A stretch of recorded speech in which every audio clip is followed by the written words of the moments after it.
How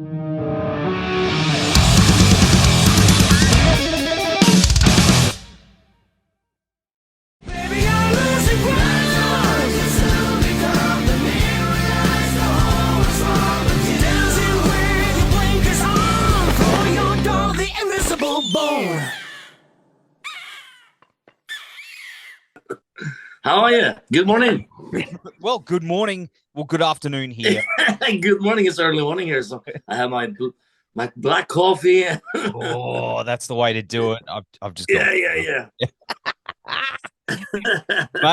mate. Yeah. But with the time difference, yeah. You'll get you'll get used to it. You'll be like, I don't even know what planet I'm on when you come. You'll be like, everything around.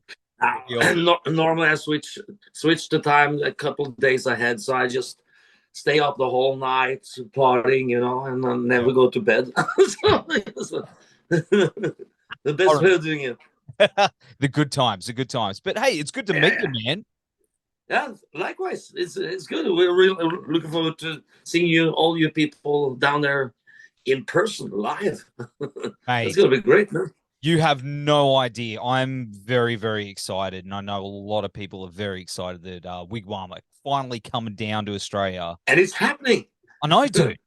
I know. Yeah, it's like happening. Knock on. Because good. Finally. Yeah, but man. And hopefully it's not. And hopefully it's we'll come back again if this sort of feels right and people actually attend. Then probably you will see WIG WAM coming down more often to Australia. Oh, you're gonna love it, dude. You're gonna love that. You're gonna just stay here, guaranteed. Yeah. I heard people say that. Don't go there. You're gonna stay there. Everyone does. Everyone just comes here and just stays here. But have you ever been here before personally though? No. Holiday? I have never, ever. So it's on my bucket list. It's been on my bucket list for quite a while. Actually, back in 1988, I met this guy called Scott in London. He was from Melbourne, and we became best friends, kind of. Even though there was kind of a distance, he had relatives in Sweden, so he came visiting me like 3 or 4 times. And we're still friends, and we still, keep in touch, and we're catching up all the time. So imagine from 1988, we were like 18, 19 years old, and we talk all the time, and we stayed in touch. And I've never been down there to visit him because I've been a musician ever since, and every time I was supposed to go, another tour and always plans. And I never wanted to go there just to stay for a week. It's too long a trip. So yeah. Are you gonna so now finally I've invited him to our show in Melbourne. I'm gonna see him for the first time in person since mid-90s. Wow, man. Yeah, so I'm really looking forward to it, man. But I guess you've known him for a long time. But when you think of Australia, what's the kind of thing that pops in your mind? Obviously, there's a kangaroos and things like. But do you think it's going to be like Mad Max, like this, apocalyptic wasteland with everyone's wearing tires for shoulder pads? No, what I see when I think of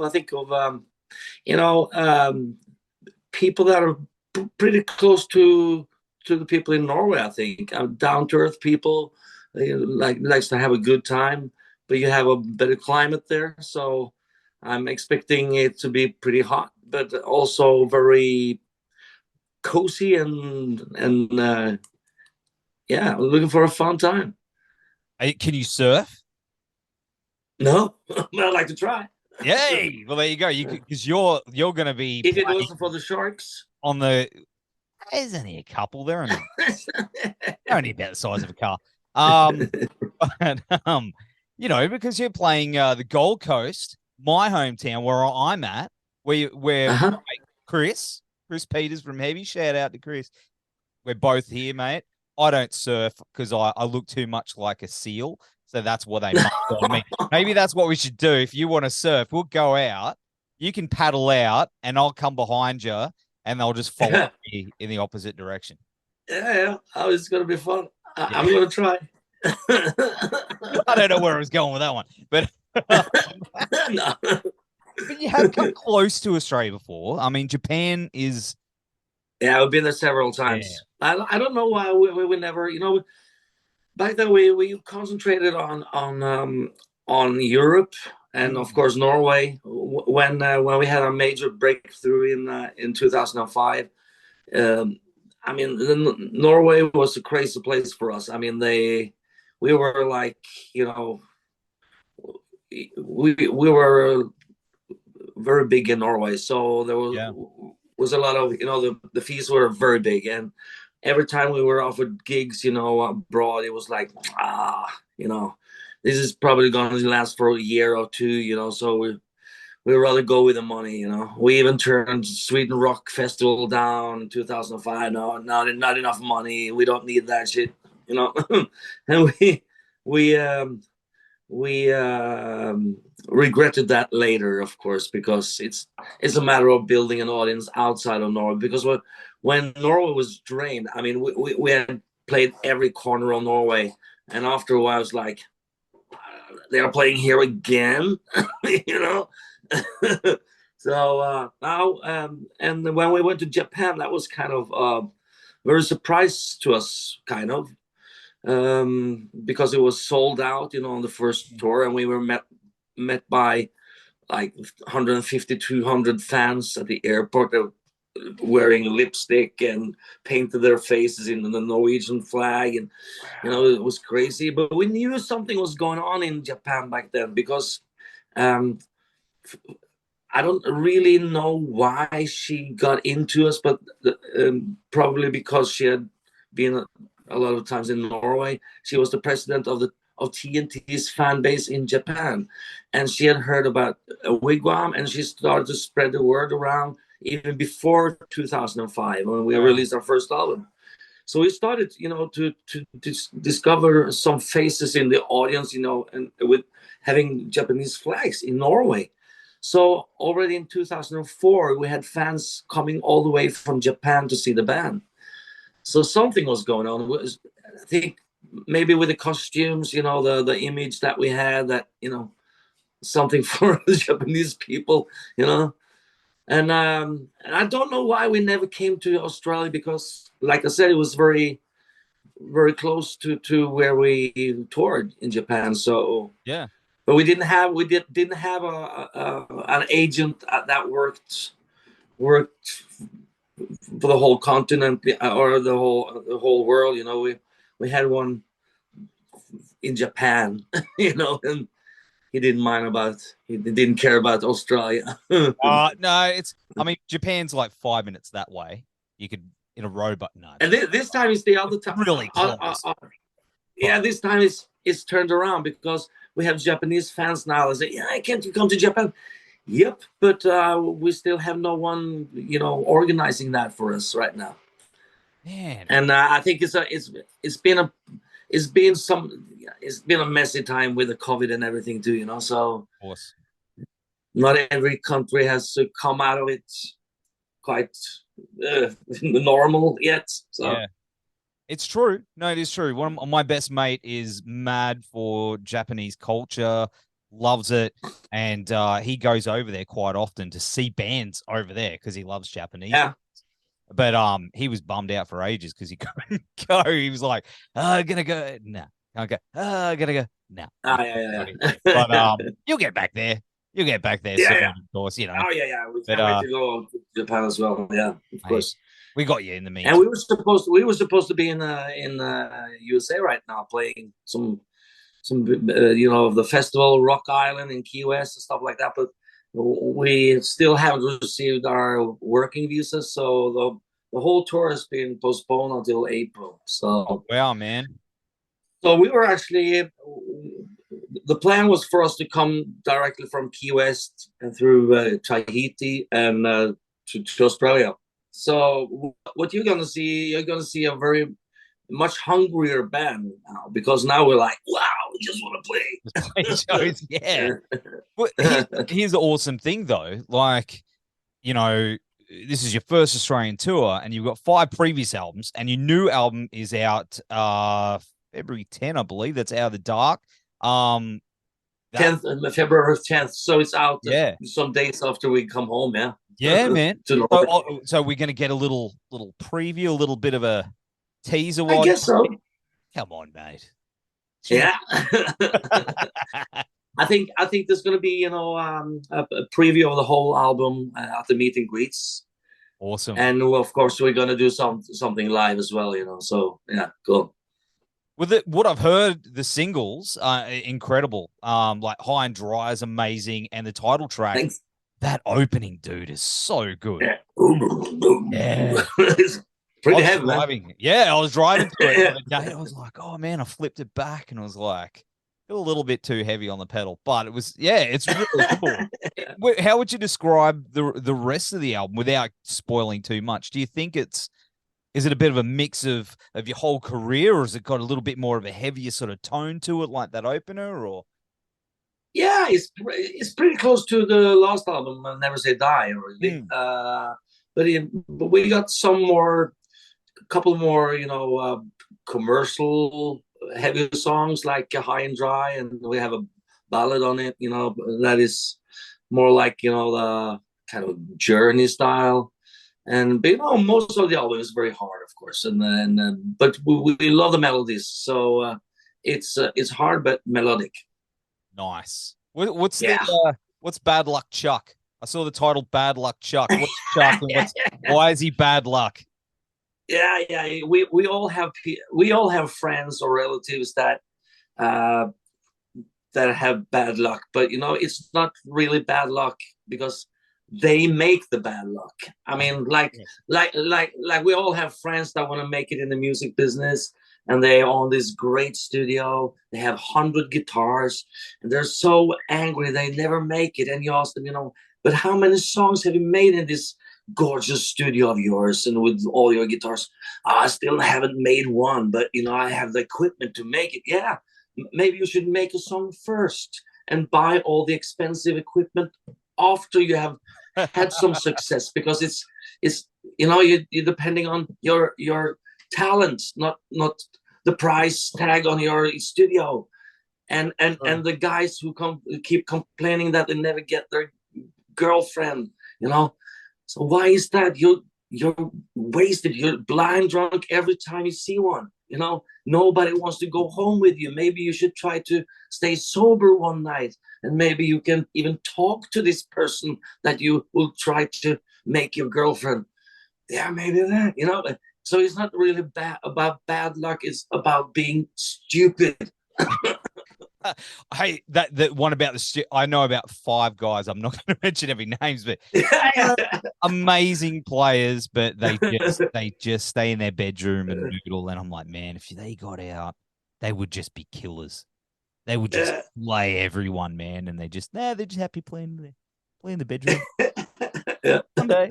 Hey, I like that. But of course, you guys have been together since 2001 and had some great success, and then went on hiatus for a little while. What was it that kicked it back off for you that got the band fired up again? Friendship, really, because when we broke up, we weren't actually the best of friends. Things happen when you tour too much, when you spend too much time together, and when you're dealing with, you know, egocentric people like us musicians, especially guitarists and singers. Yes. You know, I know. I want to do it this way. I want to do it that way. You get too much attention. Hey, you get too much attention.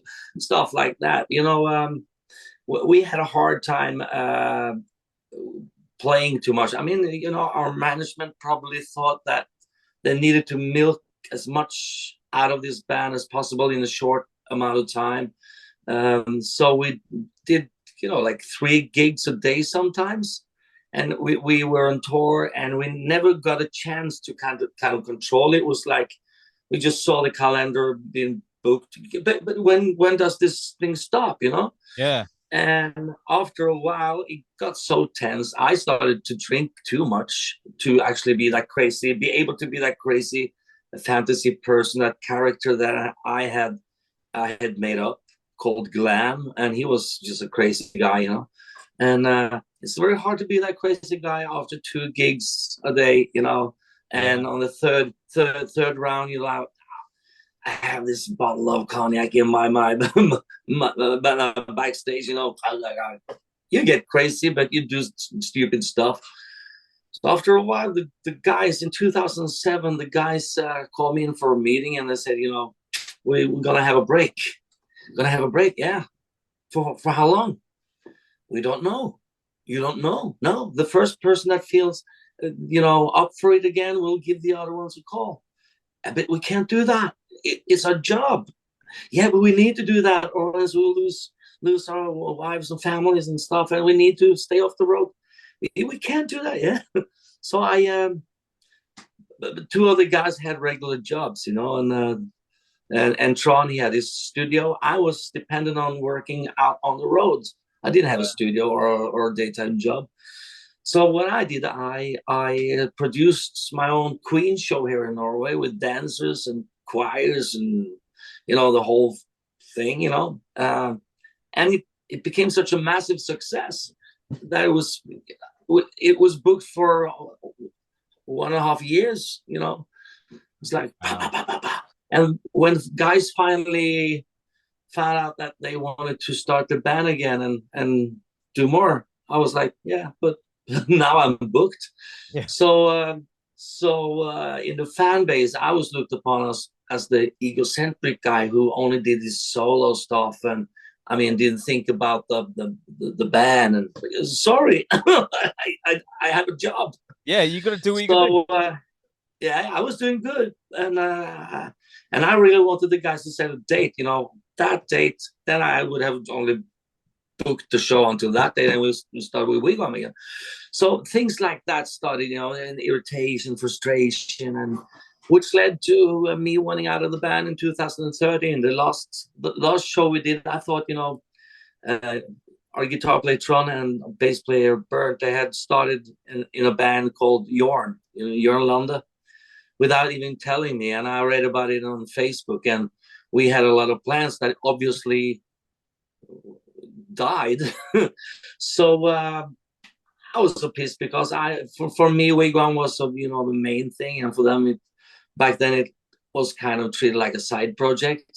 So and that's how they communicated it, you know. And so before a gig there in 2013, I just told the guys, this is gonna be the last gig. I can't do this anymore. I was so pissed, you know. So after the show, I just got into my car, drove away, didn't even say goodbye. I didn't look back, and we didn't talk for many years until Tron and I met at a gig. He had a gig with his old band Dream Police, and we hadn't talked for years. And I was standing all the way in the back. I was kind of curious what he was up to these days, you know. And so I was in the back there with a hat and beard. He was like watching this gig from behind, and yeah, this guard there, security guard, came up to me and, you know, told me that, you know, you're invited backstage. Somebody wanted to talk to you. Are you sure? Yeah, you're invited backstage. Okay, so I went backstage, and there was Tron, of course, and hi, saw you in the back. You did, you know, started to talk, and we had this friendly tone, and we kind of, you know, we remembered the good things about the old friendship and playing, and so we started to meet each other and had a cup of coffee once in a while and just to discuss things, and, you know, and we started to talk about the breakup, and when you're old, you know, you tend to see things in a different perspective, and you understand, you know, both sides. So you know, everything has multiple sides. So when we got friends again, I told Tron, you know, every year we've had this request from the Norwegian Broadcasting if we want to do you know, a shock appearance in the breakdown, you know. yeah, maybe we should do this after a while. You know, I don't know, 1 year. You know, if we stay friends and we just for the fun of it, got in touch with the other guys, and we we felt like doing that. You know, just one appearance, and one thing led to another, and here we are. And back at it again. Hey, Yeah. I love it, man. I love stories like that. You know, you discover that you're still bros in the, you know, the heart of it all. Yeah. The friendship is the heart. And you know, of it, and sometimes even though even though you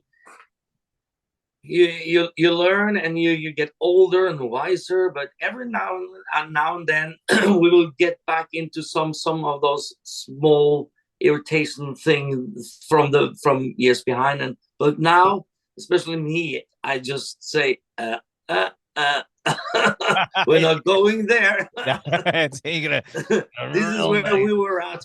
Like 14 years ago, you know, we're not going there.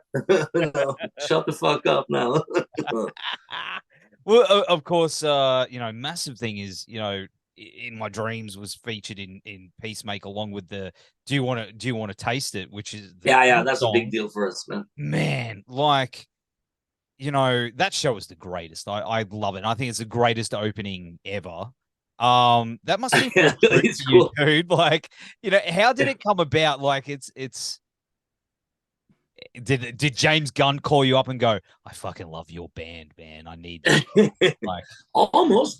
I mean, it was like we received a mail from a sync company in the US. They requested stems, you know, the layers of guitar parts and all the parts for In My Dreams and Do You Want to Taste It, because they would love to toy around with it for something that was going to be on TV, and they couldn't tell us what it was. So we thought maybe it would be for a commercial or something. Imagine, do you really want to taste it? McDonald's, of course you want to taste it, you know, something like that. But then after a while, after they had toyed around with the songs, and now I know they were like trying out to Do You Want to Taste It to the dancing routine thing, you know. They made it a little bit. It's a little faster, you know. They made some changes to make it work for the intro. We received this mail about, you know, it being Peacemaker, the character, James Gunn, John Cena, everything. So, wow, you know.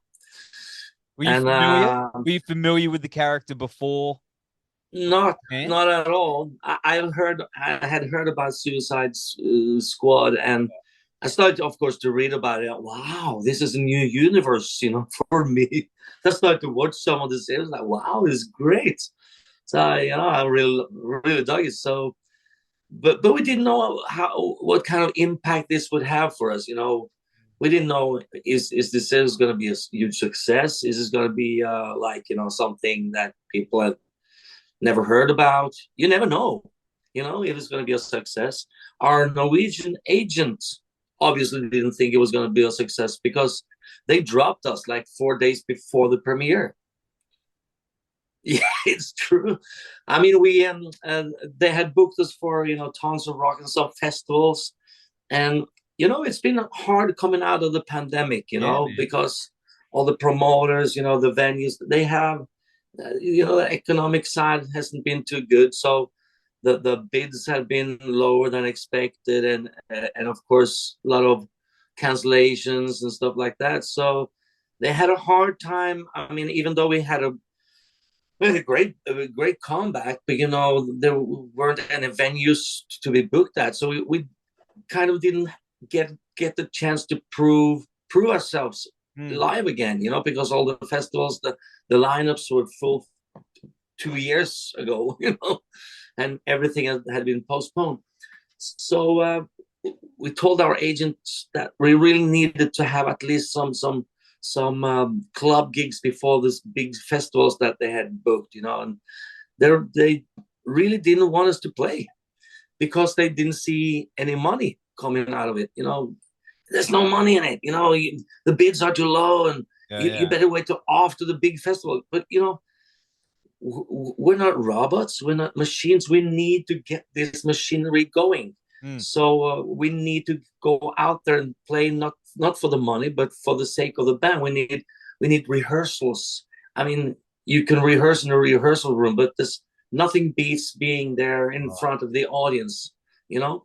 So we say, you know, if you're not gonna book our band to get our shit going again, can we please do some bookings then? Just do some club gigs, not because of the money, but just because we need to get in shape, you know. Yeah. And they thought that was such a bad idea that it just dropped us without even letting us know. I found out just by I was just going into their website. And, man, we're not among their artists. What the fuck has happened? I sent them a mail, you know. But you know, in 4 or 5 days, we'll have the Peacemaker thing going. We don't believe that shit. No, it's not going to have any impact on the gig sides, you know, or the fees or anything. So, no, we just decided to drop you guys. Even though we had a contract saying we needed, it was like 3 months notice. Yeah, notice. And I said, okay, good, fine, because I believe this would have impact, you know, and it certainly had. And after we started to deal with others that was like, we're like, yeah, we want to work with you guys, you know. So it was like that company was the only company in this world. And after the success with Peacemakers, a couple of days after, I sent this agent agent a mail, you know, with clips from the Rolling Stone magazine interview, you know, and the peaking of every song, you know, and all the, you know, headlines in the US and Norway to say, did you lose me there? Again? Yeah, I'm still here. And, and I sent a mail to him and his boss saying, are you sure you don't want WIG WAM, you know, anymore? You know, things are starting to happen now, and we definitely need someone to book us, because now it's going mental here. It's crazy times. And he got back to me like, yeah, we really, yeah, let's go out there and sell the band, you know. He calls me up like 10 times. I don't take the phone. And then I finally pick up the phone and was like, man, you have to answer the phone. You know, we really want to do this, and we need to get started right now. And by the way, that was a very bad idea to send the mail to my boss, you know. Well, I thought I'd let him know how you handled us. So you're with someone else now, different manager? Yeah. That was all just to give him the finger. Oh, man. That's if that's eating a shit sandwich, I don't know what is. Hey, how would you feel? It's like those guys that turned down Star Wars, like George Lucas going, I've got the script, and they're like, yeah, that'll never do anything. Man, yeah. But imagine, you know, someone turned Beatles down. Mate, that is amazing. I love that. I love that. I love that so much. That's an incredible story. But but have you met Jaymes Gunn and John Cena? No, not in person. But we sent messages, and we thanked him, of course. And he has said so many good things about the band. And I hope we get a chance to meet when we come down to the USA in April. Season 2. They're going to be doing season 2. I know, but I don't know quite yet, because there's something going on in the HBO Max system. So maybe it's not going to happen. But we have been in touch with the Sync guys, and we've been sending a lot of songs.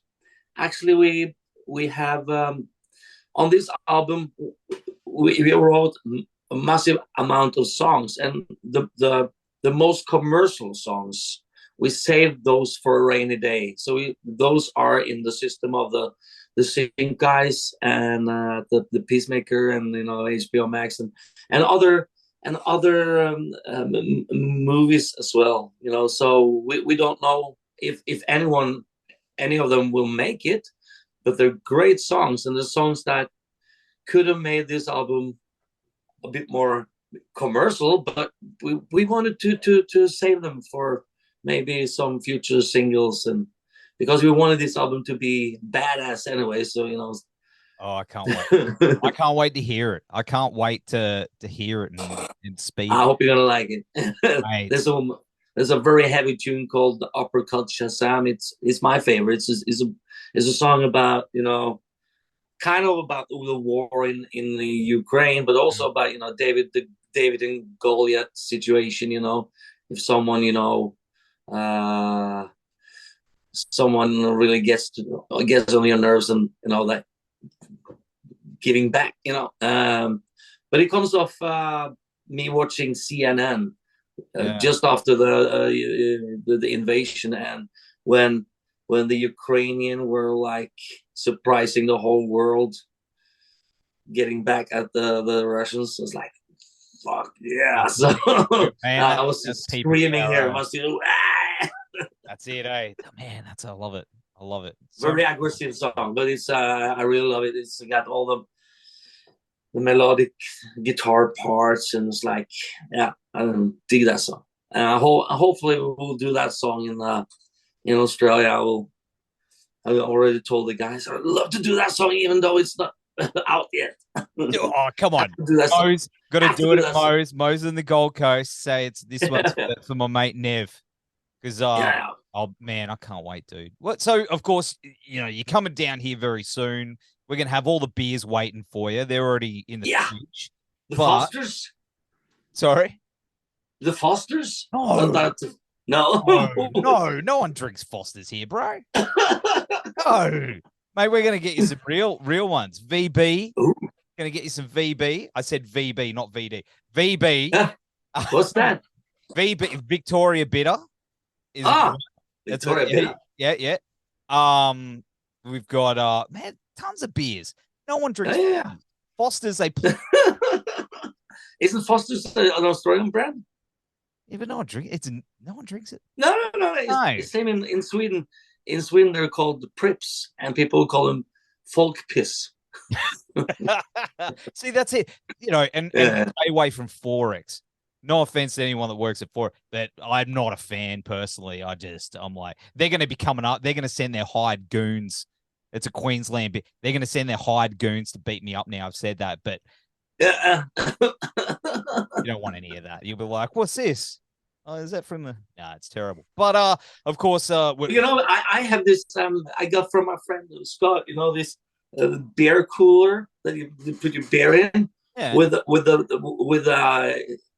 you know, it's for the football team in Melbourne or something. It's like it's a bird or something, black and white. Oh, the Pies. Yeah. That's probably. I'm not a football man. Yeah. The Magpies. Yeah, I got that in 1989, so I still use it. It's like it reminds me of Scott, and you know, from Melbourne there.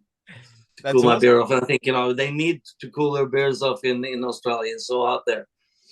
We need some WIG WAM beer coolers. Yeah. We call them stubby coolers here. Stubby coolers. Stubby coolers. You go, give me a stubby. Okay. People get you a stubby. Yeah. Okay, it's a stubby. Why stubby? I don't know. This is cool. I guess because they're short and stubby. Yeah. Okay. But of course, Zoom's going to be yelling at me in a minute. I've kept you for too long, but I do need to know what's happening with WIG WAM after this tour and the album coming out. World domination, more. What do you got? What do you got planned, brother? Give me the. Oh, we really don't know. Straight after the tour in Australia, we're coming back home to do a club tour here in Norway. First club tour we've done since 2010, I think.